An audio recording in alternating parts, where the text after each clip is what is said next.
एक समय की बात है, जंगल के पास एक लकड़हारा रहता था। वो जंगल में लकड़ी इकट्ठी करता और उन्हें पास के बाजार में बेच देता था कुछ पैसों के लिए। एक दिन की बात है, वो पेड़ काट रहा था। तभी हुआ यूं कि गलती से उसकी कुल्हाड़ी पास की एक नदी में गिर गई। नदी बहुत ज्यादा गहरी थी और वास्तव में बहुत तेज बह रही थी। उसने बहुत प्रयत्न किया अपनी कुल्हाड़ी को खोजने के लिए, लेकिन उसे वो वहां नहीं मिली। अब उसे लगा कि उसने कुल्हाड़ी खो दी है। वो दुखी होकर वो नदी के किनारे बैठकर रोने लगा।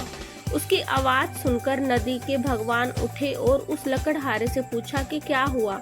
लकड़हारे ने उन्हें अपनी दुखद कहानी बताई। नदी के भगवान को उस लकड़हारे पर दया आई और वो उसकी मेहनत और सच्चाई देखकर उसकी मदद करने की पेशकश की। वो नदी से गायब होकर एक और सुनहरी कुल्हाड़ी लेकर आया, लेकिन लकड़हारे ने कहा कि ये उसकी कुल्हाड़ी नहीं है।